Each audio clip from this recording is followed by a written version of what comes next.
Hey everyone, welcome back to some more Esports Talk. My name is Hunter and thank you so much for tuning in. With the Activision Blizzard case going around, there have been a lot of people in the gaming industry who have been inspired by the bravery of people who came forward to speak on their experiences with Activision Blizzard to also speak about their own experiences in the gaming industry. With that, just yesterday we saw someone come forward with their experience of working at Scuf Gaming for 2+ years. And per usual, I do want to give the warning that there is some more graphic content or more descriptive content in this story, so if you are more sensitive to that, I would advise you not to watch the rest of the video. We're going to go through the posted tweet longer as well as look at Scuf Gaming's response. She opens up by saying that she is still under an NDA obligation with the company, so she can't speak on how the actual company operates, but she's under no contract obligation to keep her personal experiences with other employees a secret. She then lists 5 specific examples of different forms of harassment that she received while she worked there.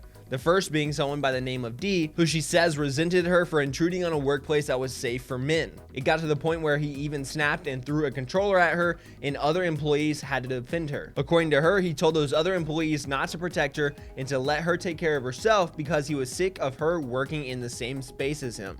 Then we move on to Avery, who gossiped with her bosses about who was going to be able to have sex with her first and how they thought that she was going to be easy. He would allegedly hold her hands and rub her back while explaining different answers to questions, was persistent about trying to spend time with her outside of work, would check her out and comment about how big her butt was, and that he liked thicker women. Then after she, quote, aggressively showed disinterest in spending time with him, he stopped asking her out and then started saying that she was an ugly bitch with a bad attitude and that absolutely no one would want to non-consensually have sex with her. The third are her bosses, Robert and Christian, who she says gossiped with her coworkers, such as Avery. They would demand that she confides in them instead of going straight to HR. They told her that she was being too sensitive about the situations in the office, and then after going to HR, they reprimanded her for making things difficult for them. She proceeds to say that when she did go to HR about Avery, that all they did was sit her down in the office and make her talk to Avery. Then there's Jacob, who originally was just flirty, but after asking her out and she declined, he changed it to saying, I just wanted to hook up, and at a Christmas party ended up groping her directly. Then lastly, there's Jay, who sexually harassed her and other women by being very touchy, would send her articles on how to lose weight with no context, would purposely take his break at the same time as she did, and would wait in the parking lot for her to also get out of work. She reported this to her lead and manager and nothing happened,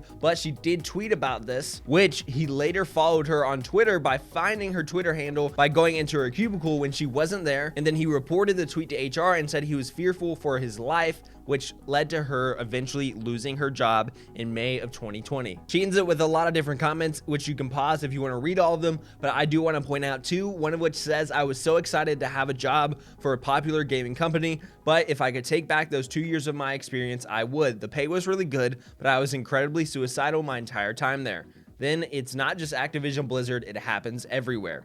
And the reason that I want to point out those 2 comments is because I think that is such a common thread in so many of these stories. It is someone who is so excited to work in the industry, to get a job in the gaming industry in some form or fashion, to work for Scuf, to work for Activision Blizzard. They are excited to be with such a big name, and that is such a large opportunity that could potentially turn into more and more later on doing something in the industry that you love. I think we can all relate to that.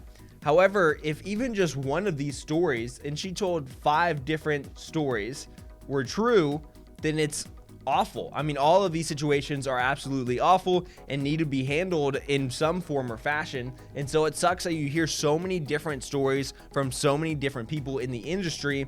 And that to me just signals a bigger culture issue, which is the point of so many people coming forward with the stories of, hey, this is a problem, let's try to fix it. She does follow up her post with a couple pieces of additional information, saying that her boss called her crying after she got fired, apologizing that he never reported the harassment that she told him about, saying that he was busy with IRL stuff and distracted and forgot. She also points out the fact that they had key cards to travel through the building, but if you weren't a higher level worker, your key card didn't have access to the front office area of the building, which is where HR was located, so you had to ask for permission to go to HR. She says she's been scared that they would try to sue me over this, and that's why I didn't speak out about it for so long. But absolutely none of the provided information are lies or slander. My post was not a personal attack at Scuf as a company, as I'm not seeking reparations, but more so to shine a light on the fact that this happens everywhere. And that's where a lot of these problems are found, in the structural issues of these companies, where there's an employee who's being harassed, who wants to take it